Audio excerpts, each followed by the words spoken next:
Chief Development Officer Eric subbing in for Kelly this week. Eric has 6 years of philanthropy experience in Chicago around uplifting underrepresented and marginalized communities, and we're thrilled to have him here with us today.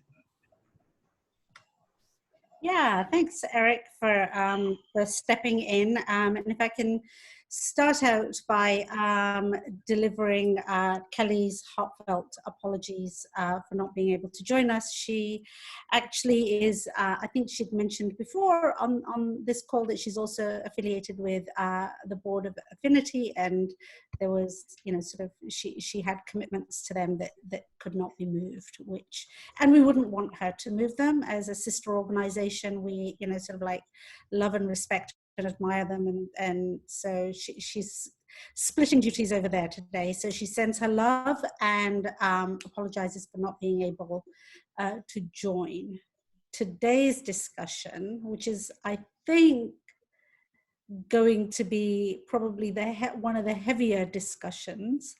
I have to admit that I went through and read today's reading again today, and I wept openly. And I'm knowing that it is a heavier session. I am more than happy to sit back and have you guys give us your take, and I would love to hear your take as well. So just jump in as and when. And I'd love to hear a little recap on the section. All right, so the recap. So before I do that, though, let's have Eric say a couple of words, and then I'll do a quick recap. Yeah, no, I have been following along on the book club every single week, and it's good to see everybody's. I usually hide my face, so it's good to actually see you all. And the book, I want to echo what Nabila said.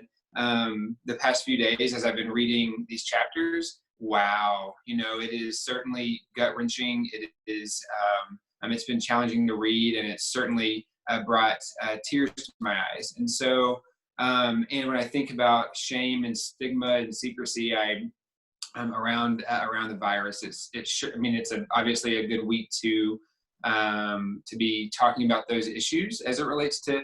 I think HIV and AIDS, and also, being gay. I think those pieces really resonated, particularly with me, just as a gay man from the South who struggled with sexuality for a long time.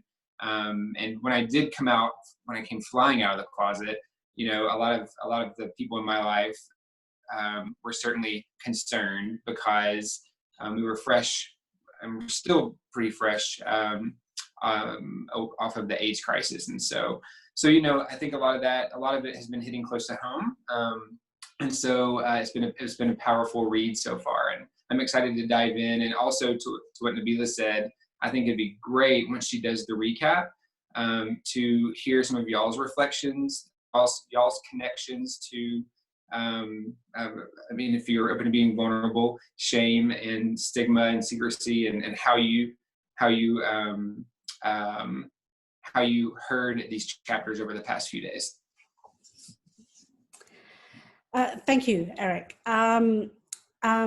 Okay, so this last week I kept alluding to the fact that we're getting there. There's going to be a punch. There's going to be a, sort of like a crescendo. And to me, this is where the book reaches its crescendo. And, sort of, there are two parts of it.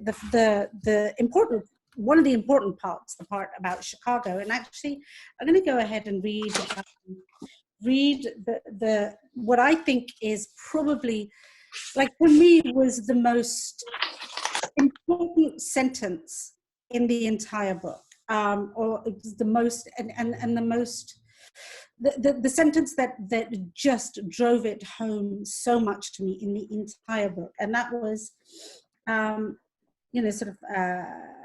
it's when Fiona is talking about she's at the resale shop, and people are coming. This is after the initial wave, and she's gone through it, and people are coming to the resale shop, and they're sort of talking about stuff that people have left behind and people are selling. And, you know, the general public, Joe Blow in public, is coming up and is trying to relate and is saying things like, you know, are you, you know, did you see the movie Philadelphia? And God, it must have been so hard, etc., etc. And she said, she's talking about how they meant well. And she said, how could she answer their questions? They meant well, all of them. How could she explain that this city was a graveyard? That they were walking every day through the streets where there had been a Holocaust, a mass murder of neglect and antipathy. That when they stepped through a pocket of cold air, they didn't understand that it was a ghost. It was a boy the world had spat out. Like, Sonal, if I don't summarize anything else about this week's reading, that summarizes it. So basically where we are is Terence has died, and Terence has died, and I'm not going chronologically in the book, but Terence has died. Yale has come back from being snowbound in Wisconsin, and he comes back to Chicago to find that God, I'm blanking on the name, his spouse's name. His Charlie. Not Charlie. What's his Charlie. Charlie. Thank you so much. That Charlie has tested positive. And how he has tested positive, it turns out that he's contracted it from Julian.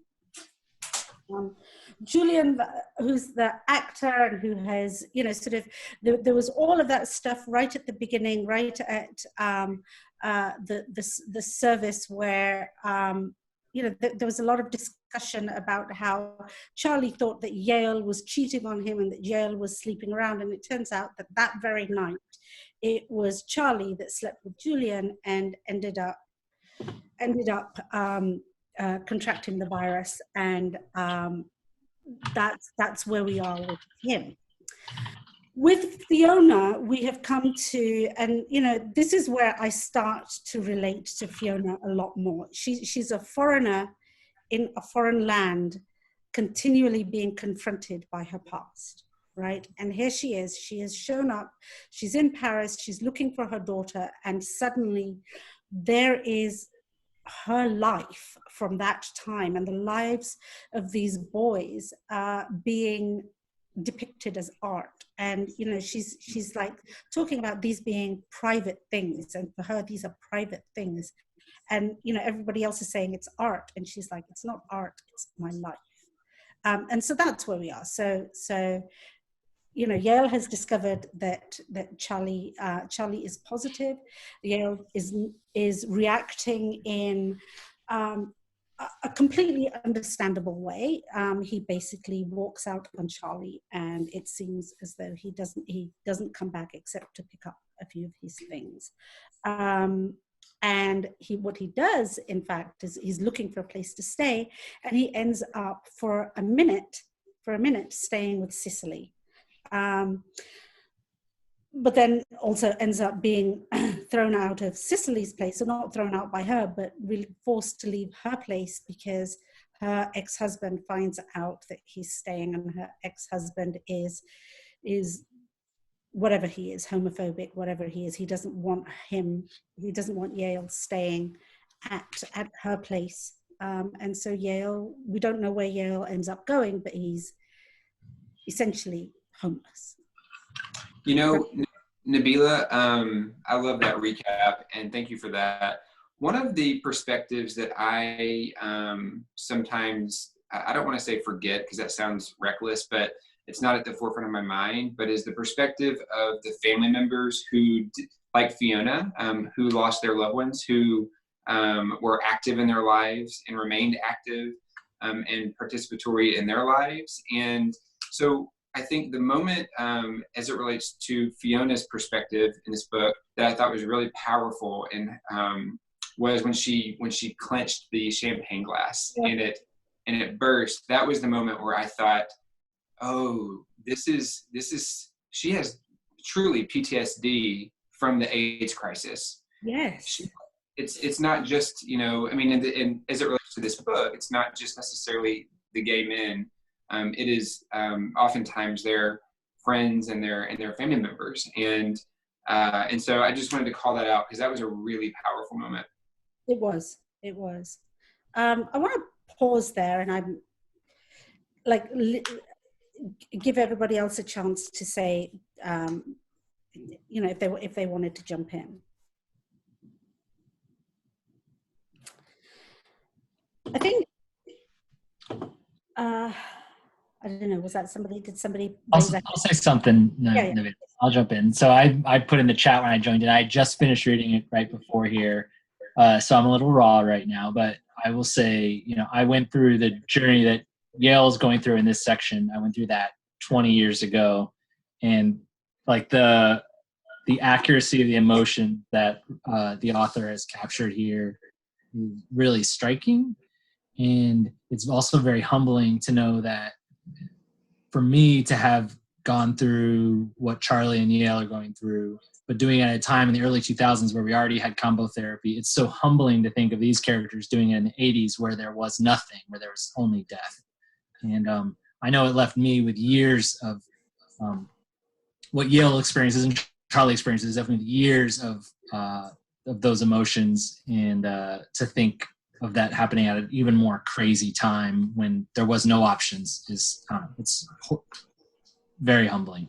Yeah, I think those of us that have friends who went through it, or who, you know, sort of were observers, or who tried to be allies, or whatever it is, you know, family members, like that survivor's guilt.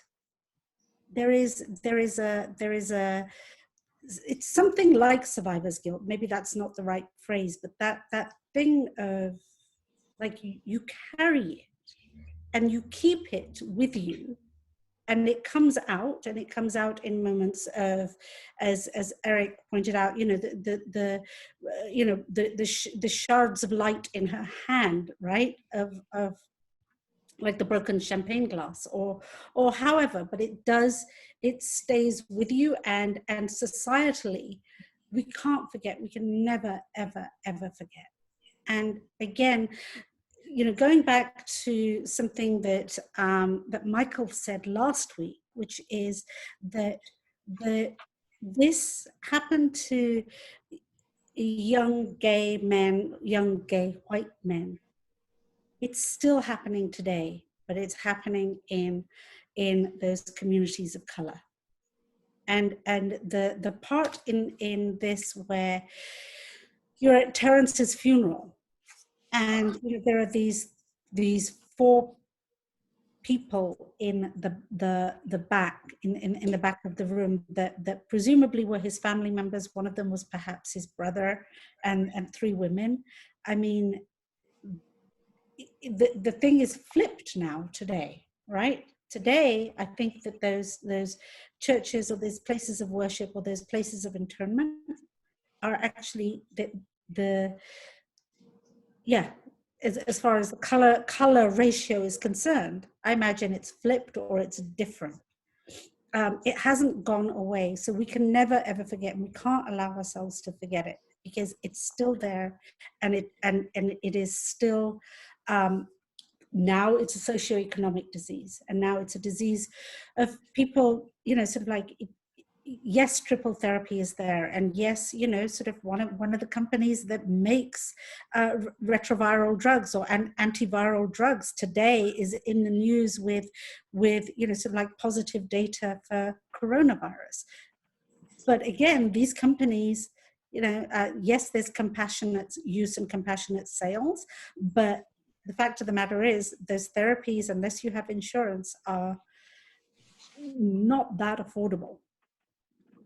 And unless you have insurance, or unless you have a Chicago house, or unless you have an AIDS legal, or, you know, sort of the organizations that we all belong to and that we all push. So, Jason, thank you for sharing that part of your story. That's really interesting. I'm curious if anybody else has any other reflections or relatable experiences that they're willing to share, or just in general about the chapters we've just read. Anything that, any reflections that you all want to chat about?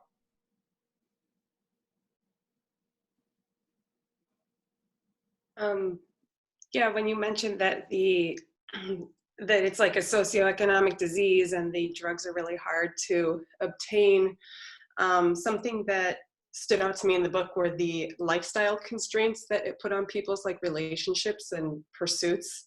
Mm-hmm. And that just made me sad, like seeing how people had to kind of like orient their life just to have the right to like stay alive, and couldn't be together in ways that they wanted to. Yeah. Sorry, was somebody about to? Yeah, one of the things that I find about this book is, like, I'm a total disco queen. I love disco, right?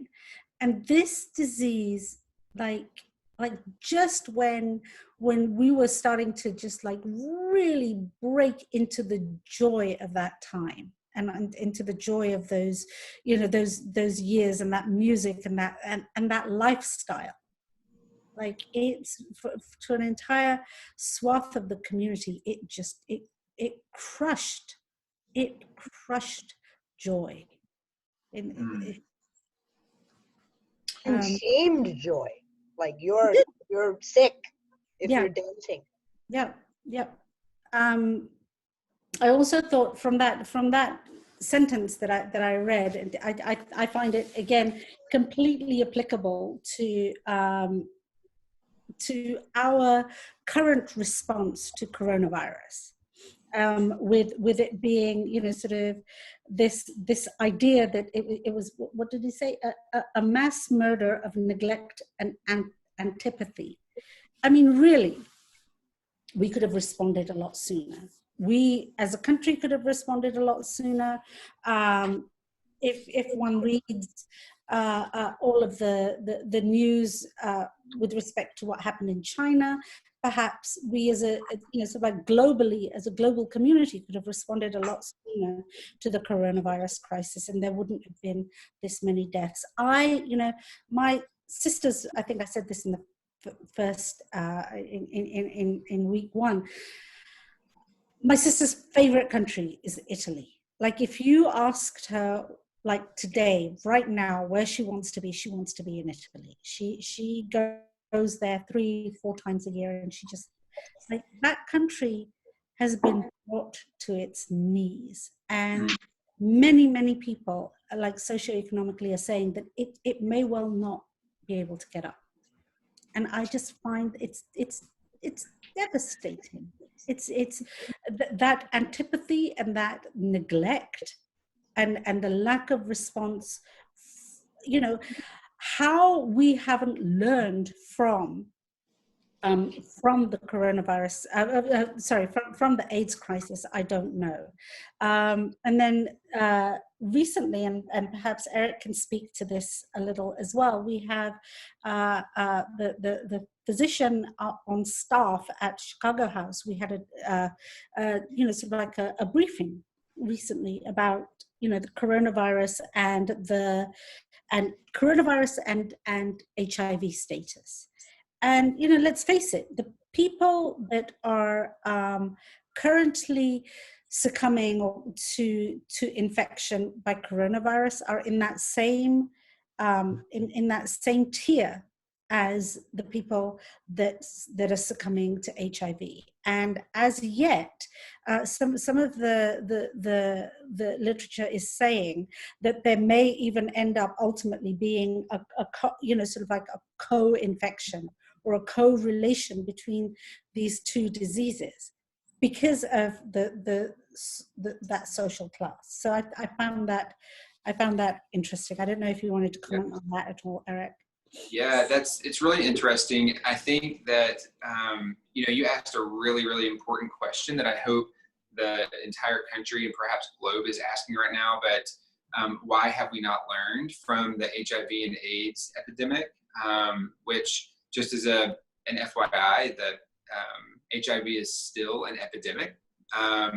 And I think that's a really important question to ask, and it's why Chicago House, this is a shameless plug, is driving conversations with leaders from around the city and state about the intersection of COVID-19, the HIV epidemic, and LGBTQ marginalization, and what that looks like. And, I think one of the biggest lessons is, and this is going to go down a total different tangent, and I'm not the expert in this, but one strong connection point is the lack of support for communities of color, the disinvestment in populations within LGBTQ plus people over years and years and years and years. And I think that lack of investment, that lack of support creates these really intense health disparities. And our government is, again, this is a tangent, but it's broken, and we don't have systems in place that can achieve good health, and that could be perceived as intentional. There could be lots of reasons why our systems are broken and our governments don't do what they need to be doing. But I think that to your point, Nabila, we should be learning lessons, and hopefully we're a smarter society now than we were a few decades ago, and hopefully we can at least reflect while navigating this new pandemic, reflect on how we can take the urgency around COVID-19 and apply it to other epidemics and pandemics, including HIV, moving forward. And so those are my thoughts on that. Mm-hmm. Mm-hmm. I'm curious on any other thoughts on that as well. I don't know if anybody wanted to step in there. I mean, it seems like the popular perception now of people being like immunocompromised is better understood.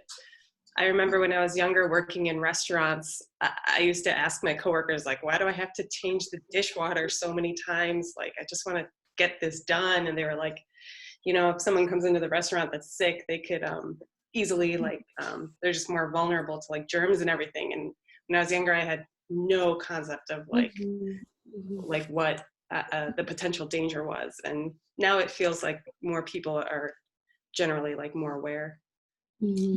Good point. Yeah. Sorry, go ahead. I had a question, and Nabila, I would love to know your thoughts on this, and obviously anybody else's. But when I started reading these chapters, I quickly had the realization, and I'm so sorry, I forget what made me realize this. I should have made that note. That shame, secrecy, stigma is so much more intense in America than it is in Europe or in Canada. And I don't necessarily know all of the reasons around that. I'm curious if anybody has any reflections or thoughts on that. It alluded to that for a brief moment in these chapters, but I was curious if Nabila, you're unique because you're an immigrant and from Europe and all of that good stuff. So I'd love to know your thoughts and anybody else's. Yeah, wow. So yes, I'm an immigrant from Europe, and yes, sort of like I internalize the European part of me and externalize the European part of me, but I come from a very a very closeted culture. Like being Pakistani and Muslim is people are going to think you're Polish. That's a whole other story about being described as Polish over Christmas.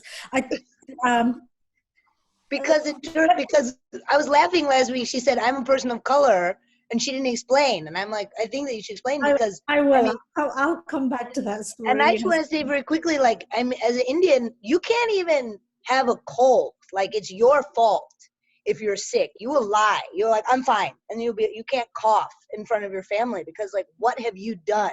Why are you so irresponsible that you're sick? What have you done to upset God? Yeah. Yeah. So I think that there is, there's a duality in me with respect to that question. I do think, certainly, and I can only speak about England or Britain, I do think that even though it was Thatcher and Reagan at the time when I first heard it, and even though I like just the word Thatcher is like nails on a chalkboard to me, I cannot tell you how she decimated communities in the country, in my country. But anyway, regardless, even though it was during Thatcher's Britain, people came out, we marched, we asked social services to get involved, hospitals were involved. The way the healthcare providers are involved now, that is how they were involved back then. And maybe it had to do with Diana, Princess of Wales, because she was like right from the very, very get-go. She publicized the impact of the disease and how devastating it was, and the fact that these boys, these men, these young men, they were driven out of their communities and they were left to die alone. And it was kind of, for her, it was like, not on my watch. She would go to the various hospitals, and she would visit many of the patients. And I think for those of us that sort of like in our formative years, she married Charles. She was an icon for us then. She was somebody we looked up to back then. And so maybe it was her leadership. I don't know. Whereas here you had lawyers like Cohen. I couldn't remember, thank God I couldn't remember Cohen's name a couple of weeks ago, because, may he rot in hell. Reagan's lawyer who ultimately ended up contracting the virus and dying of AIDS. The moralistic viewpoint here was very different from back home, and I think religion played such a big role here, whereas in England, certainly, and I think actually, to be honest with you, in England, back in the 90s, the 80s and the 90s, people had enough of religion. There were very, very few people going to churches. Like church services weren't the big thing that was drummed up to be here. And so maybe that's also where, sort of like that moralist, the religious right that took hold in America with, I would say, Reagan's election. And actually, I think I was recommending this last week with we were hearing about Mrs. America. I guess it was building up through the 70s so that it could take hold at the end of the 70s with Reagan's election. That didn't take hold in Britain. It didn't, and it hasn't. It's a much more pluralistic society and much more, So maybe that's what it was. Maybe that's why it's more open. Well, and I also think it has to do with, we have to look at America as a culture just based on sex, whether it's gay sex, that just adds another horrendous layer to it in the minds of some people.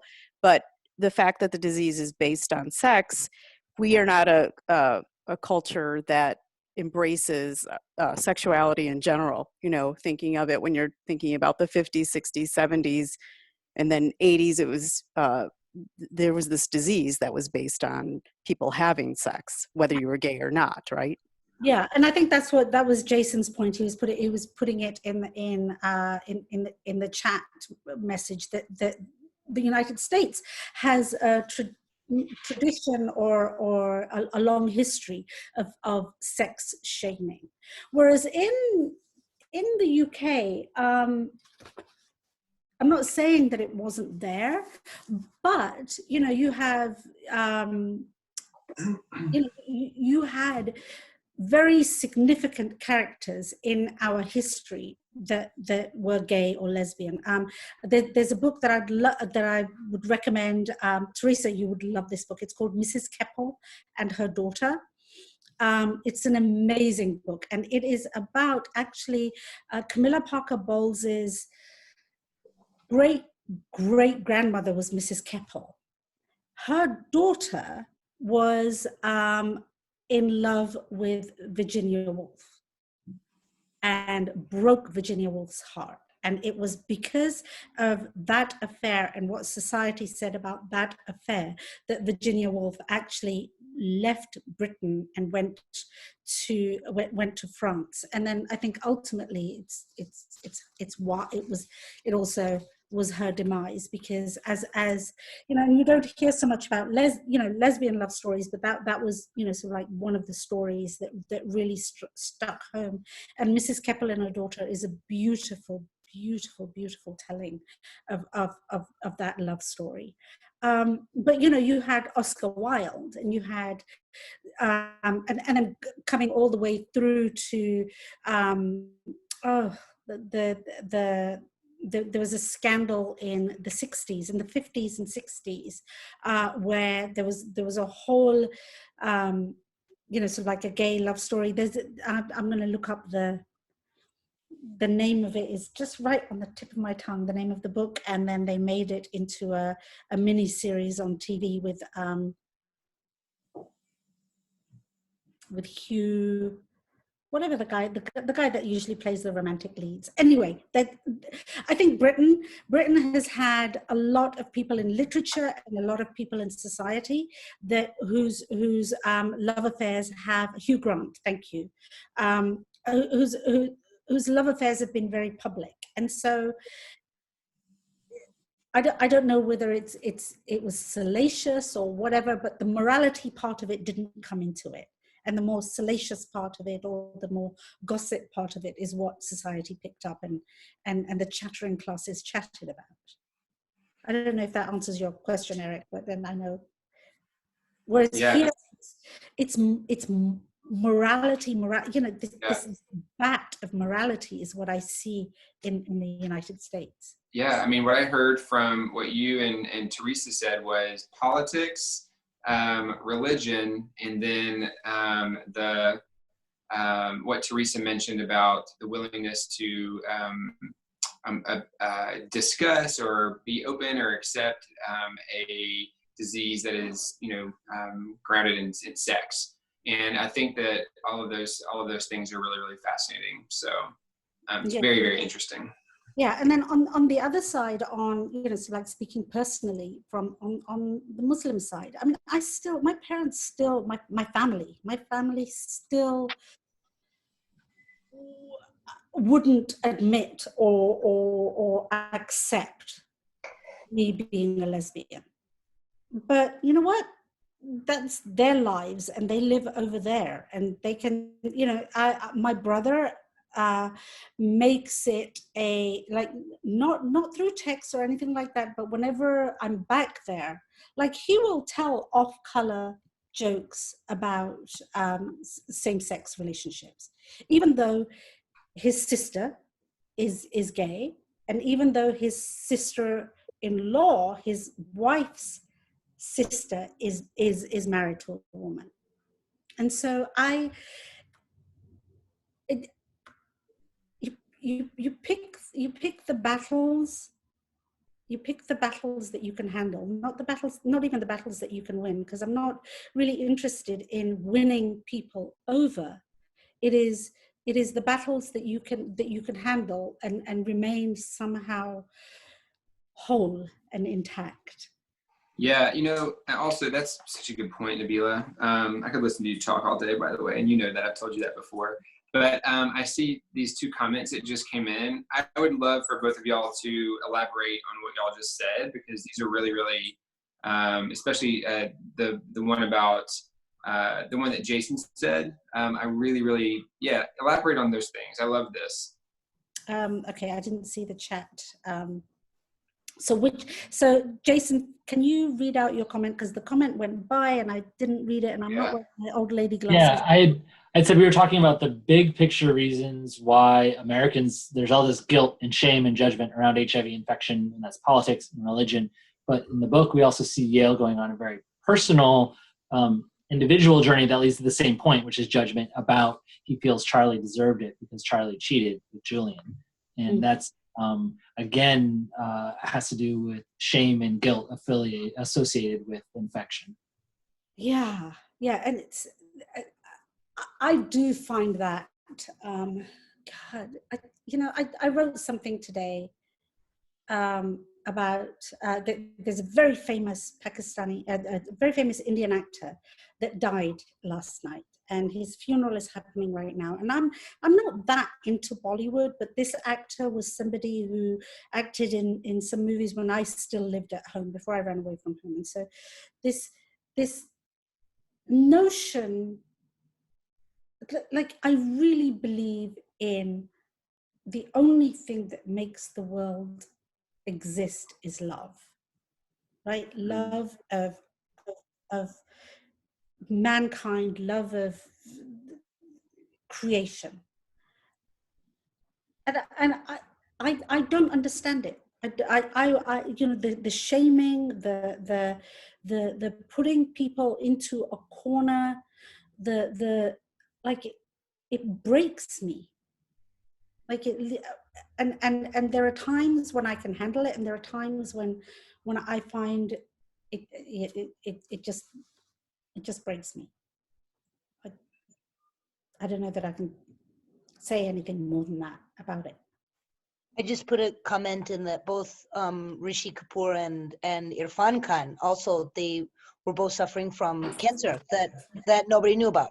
That wasn't the same way that any sort of disease is very much like, it's, there's so much shame around it.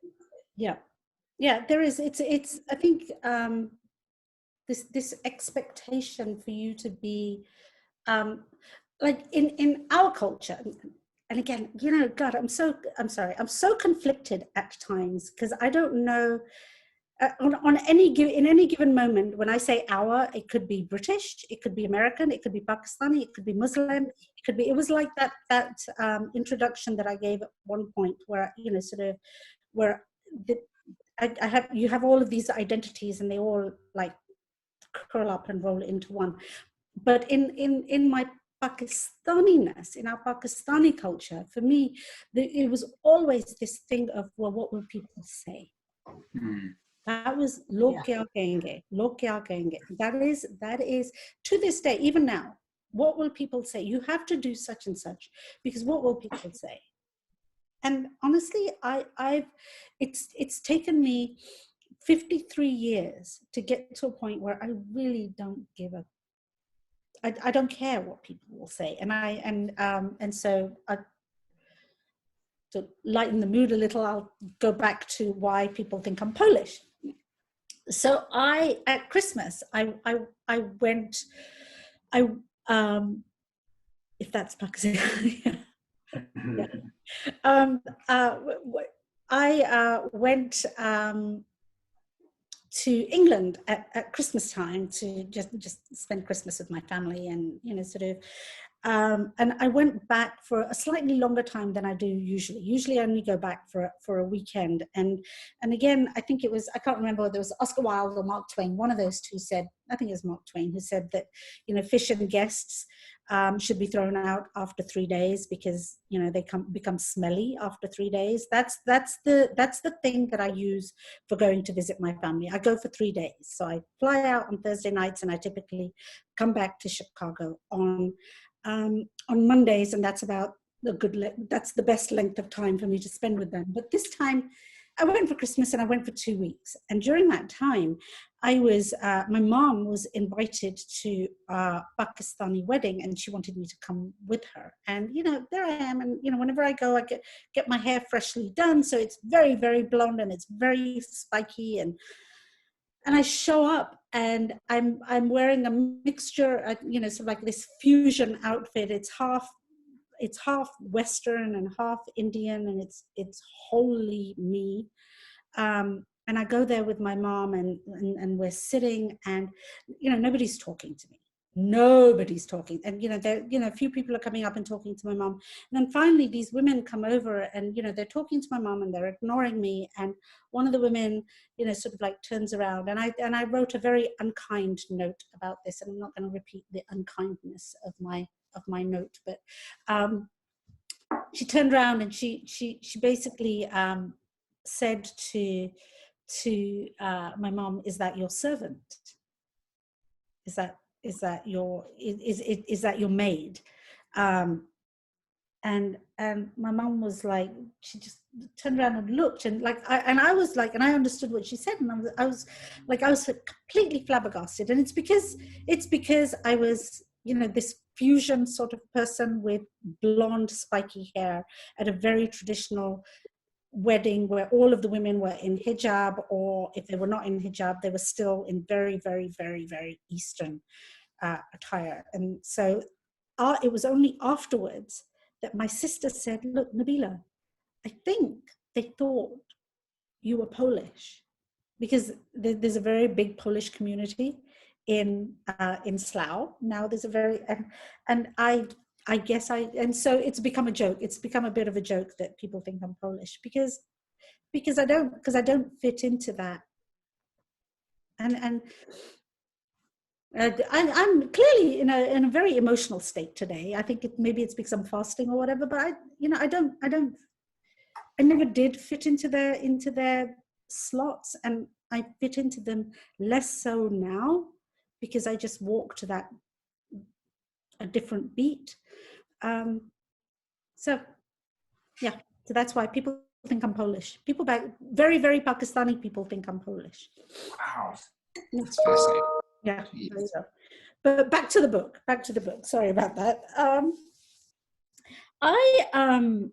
It's fully related to the book though, because it's the same. We just need to organize things like, this is what you are. You are a man, so you fuck women. Yeah. And you are a woman. And then it's like, this is hard for me. Like even the whole thing with Cecily and her partner comes home, and it's so, that could have been today, where he's like, I mean, I don't care if you stay, but like, what will people say? Type of thing. Yeah. What will people say? And that part when Yale is like, thinks that Julian wants to hook up with him, that really nailed it, because we just want to believe stuff that people say. Yes. We want to believe our partner. Like, I'm not cheating on you. It's like, great. Me neither. Yeah. That was another really powerful moment, because I walked away from that moment thinking that is not at all what Julian needed to say to him. Mm-hmm. What on earth does Julian need to say to him? And I mean, and until I figured it out, which was like giving me goosebumps everywhere, obviously. I mean, that was, but you're right. We just want to believe. We want to see that beauty in everybody. We want to believe and all of that good stuff. But yeah, that was a powerful moment. Yeah, it really was. And then the other thing that I have a very, very good friend. When I first moved to Chicago, I had, and they've all moved on or gone, sort of like scattered. But I had a group of gay friends that I was very, very, very close to. And one of them, Randall, used to say to me, Nabila, we're all of us are going to end up at little gyms at one point or another in our lives, either in our youth or in our age, as we age. And we used to joke about it. And it kind of, and little gyms is mentioned in this, and it makes me sad it's gone. It really makes me sad that it's gone, because it was regardless of what you thought of that place, it was home. It was a corner that you understood. You knew that was where, we all end up at little gyms at some point in our lives. It's Teresa, I can see you nodding. Wait, I'm sorry, what's Little Gyms? So Little Gyms, so if you go up Halstead, past Cornelia, Teresa, what Yeah, I Yeah, think Cornelia. it's actually Halstead and Cornelia. Yeah. it is Halstead and Cornelia, and it was the grungiest. You don't, the stickiest floor, the most, well, it was a bar. It was a bar and I guess a pickup joint and whatever else you want to call it. It was no side tracks. No, No sidetrack. it was definitely no side tracks. I think one of the interesting things about Little Gyms is, and its nostalgia and its history, and also sidetrack, is they all started as these little dark hole in the walls, tiny, no windows, and this is where gay men went to be with other gay men. And now, and if you all ever get to hear Art Johnston, the owner of Sidetrack, the founder of Equality Illinois, and someone who really helped in the marriage equality piece. If you ever get to hear him talk about his story, it's pretty fabulous. And he talks about Sidetrack as from the lens of like when it was open years and years and years ago, it's this tiny little dark, almost closet-sized bar that would get raided by police all the time. To now, it is big. It is air. It is out and proud, and windows and lights, and it is a real testament, I think, to the history of LGBTQ plus people and that movement. So anyway, I loved the reference of Little Gyms. Is it closed? I think they've. Yeah, I think it's either closed or it's changed. It's moved, or there's something happened this past summer. Teresa, do you know anything about it? No, I didn't realize it closed either. No, I think it's going to be gone. If it hasn't gone already, I think it is soon to be gone. It will be a new. Oh, yeah. Daniel's right. Daniel's correct. Yep. Okay. And I think they were planning to have it be open for the next couple of months before that starts, but with COVID-19, we know that happened. So I think all intents and purposes, it probably has closed down. Yeah. What I was going to say. Oh, sorry. Sorry. What I was going to suggest is whenever we're released back out into the wild as a human race, this book club should all convene at Little Gyms and or some little bar, that is nostalgic. We should do that and all connect in person when we're released back into the wild by our government. So, I mean, it's these places that so like, I feel like we have threads with our past, threads with places and with people, and you like as they get put away or put aside, it's like those threads get snipped a little, and it's and I can't read what these comments are. I don't know how to make these comments bigger, and I didn't bring my reading glasses up, and I've got old lady eyes, and I've that last comment was. Are you able to read the comments, Eric? It wasn't relevant. He said we should all meet up, and I said, hey, is everybody in Chicago? I wonder if anybody else on this call is not in Chicago. You're living in New York, Jason. Yeah. Well, Jason, we'll have to have you come back. Oh my God. I love that you joined this book club here with Chicago folks. That's incredible. Glad you're staying inside right now. Best wishes to you. And we're the world leaders right now. Number one. It's crazy. It is. So one of the things also that Jason mentioned on his, let me pull this back up, the chat thing. He mentioned, just while we have a few more minutes left, he mentioned that he felt that we see that Charlie is deserving, that Yale feels that Charlie deserves AIDS because of the fact that he cheated on Yale with Julian. And it brings up the point of blame, which I think Devin Hanley wanted to provoke a little conversation around the word blame. And I think I'm curious as it relates to HIV and AIDS, in moments like that Jason mentioned, obviously there's blame there, but where else did y'all see blame as a thread, or is a common thread in these chapters or in the book so far?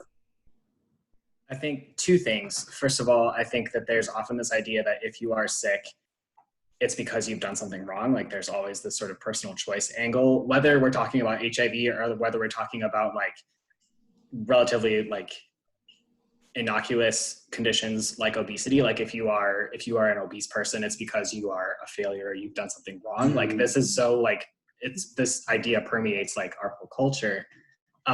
So I think there's a lot of this sort of blame and personal like guilt or feeling of personal responsibility that if someone has become sick or gotten themselves sick, it's because of some sort of shortcoming of themselves. And I think that we also see this, you know, Yale is so furious with Charlie for any number of reasons, but he's also carrying around this guilt that somehow this is his fault, that somehow in Yale's mind, this is his fault. And going back to what I think Nabila was saying earlier about like survivor's guilt, like as angry as Yale is with this choice that Charlie has made in the situation that Charlie has sort of dragged both of them into, Yale is now saddled with this sneaking suspicion that somehow this is his fault.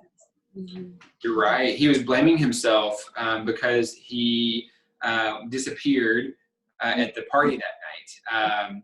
And yeah, you're right. You're right. Oh, any other thoughts? Where are we with Claire, right, in this section of the book? Because she's mad. Claire, still we are, so Fiona has gotten to the point where she has found Kurt, she's found Kurt's apartment, and she and the private investigator have broken into Kurt's apartment. So we still have not actually met Claire, or, you know. But I mean, in terms of blame, you know, Fiona is like very much blaming herself that this is the situation that I'm in right now because I wasn't available to love my daughter, right? Because she was busy being Saint Fiona. Yeah, and I think that's actually a very, very interesting point, because I do feel like Fiona keeps coming back to this point of perhaps, you know, she had given all that she had to give to Nico and to the boys, and that, you know, she had nothing left to you know, sort of like give for Fiona's upbringing. But, you know, I'm going to say something. I'm not a mother. I'm not a parent. I've never been a parent. But up until now, everything that I've read about Claire, she sounds a little bit like a brat. But what do we know more about this cult? Sorry? Do we know anything about the cult? Not really, right? I'm seeing Not really. No. Although Nabila, that is hilarious. I love you for that. I know. I feel bad about saying that, but God Almighty, you know, I don't know. Take her over and knee and spank her or something. Although that's probably not the right thing. Okay, I'm going to stop talking now. Stop talking about. I'm just. That's amazing. So we only have a couple minutes left, and so why don't we open it up for anybody that has any final thoughts or reflections on this chapter, on these chapters, and then Nabila, if you want to close this out, and I know Devin, maybe you can close this out. I don't know, whatever y'all want.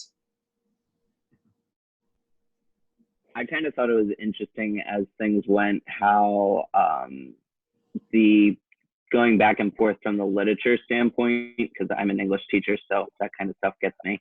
The going back and forth and just how much you really start to learn about the modern day and the characters as you keep reading, because when you really start, you really don't know anything, and it's kind of confusing and you feel like you're flying by blind. But I feel like this last chunk, we really kind of started to see the modern day connecting more so with the 1980s characters, and so just kind of excited to see where that keeps going. Yeah, it's very valuable. It's a valuable point. Cool. Yeah. Oh, that Jason put this. Fiona blames herself for Nico and all of her gay friends getting sick. Yeah. Mm. Yeah. I do. I feel for Fiona. I really, and you know, and then she has all of that guilt of you know how she reacts afterwards, and in her relationship with her husband, and how, you know, sort of like when that was coming to an end, and then she went on a bit of a bender for a little while. I don't know. I feel a lot of sympathy. I feel a lot of sympathy for Fiona. Sometimes I feel like Fiona's, sorry, I know there's no time, but sometimes I just feel like she's too heavy-hearted. Like her heart goes out to things that seem out of her control. Yeah. Sometimes I just want to be like, stop. Yeah, she's carrying a lot. It like feels like when she was talking about the AIDS crisis in Africa and how it's so out of her reach. Yeah. I was like, don't worry about the AIDS crisis in Africa. Like, go to Africa, or I don't know. Yeah, go deal with that. Yeah. Or, you know, I thought, oh, another sentence that really got to me, or another part of it that really got to me, was how she, you know, so close to Nico's death, she dealt with Terence's passing, and you know, and what she says at his service. It was, yeah, she's carrying a lot. She is carrying a lot. Carrying a lot, and so I have a lot of sympathy for her. My heart really goes out to her. Well, I'll say one thing and then let y'all close it out. This is unrelated to the book, but related to the topic of shame. And one of my favorite authors is Brene Brown, and she's a shame researcher, and, you know, et cetera, et cetera.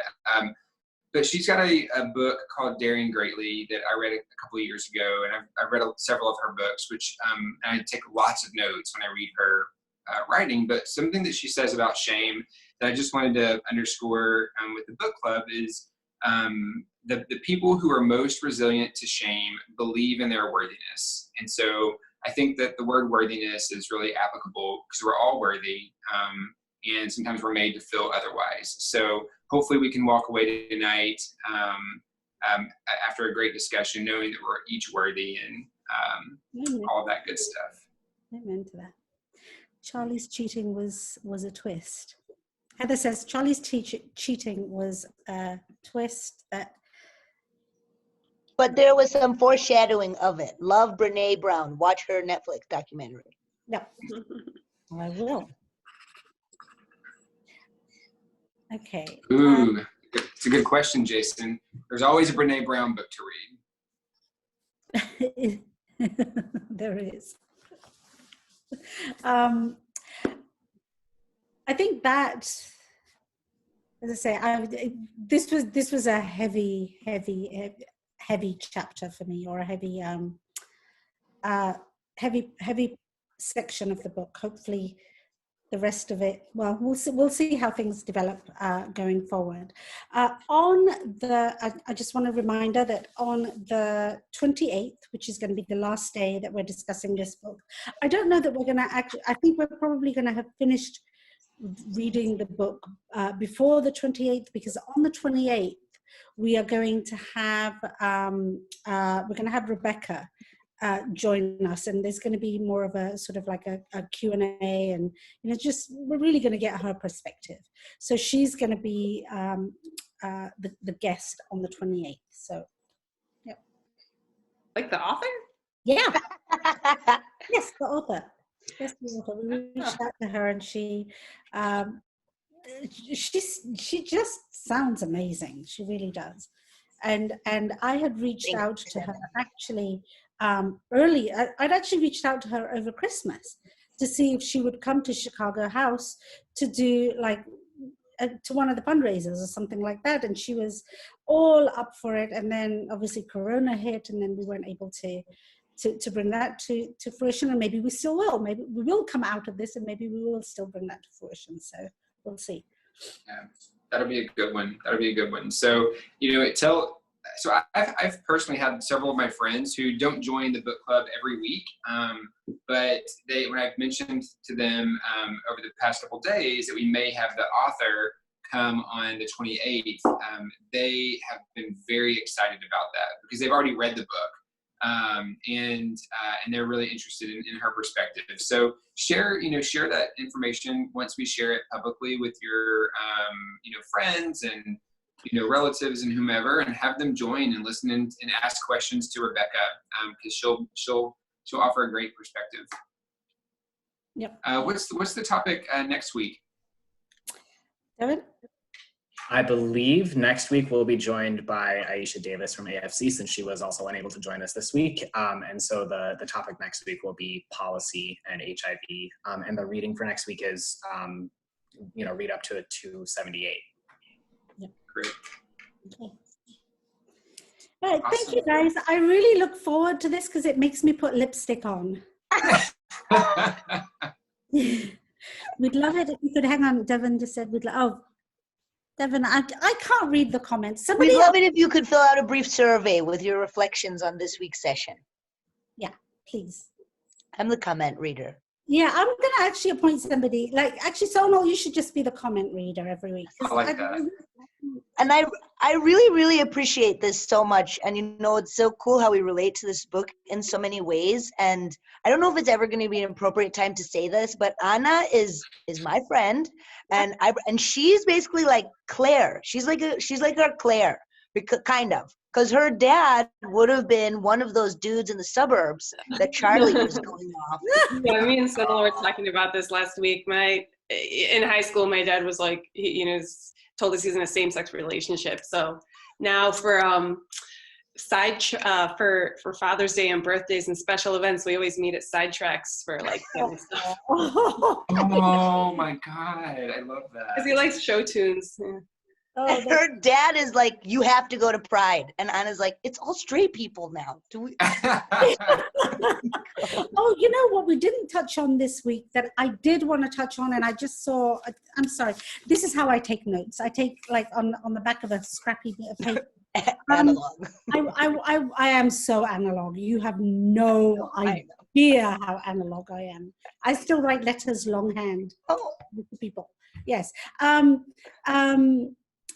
I did want to talk about Bill, and maybe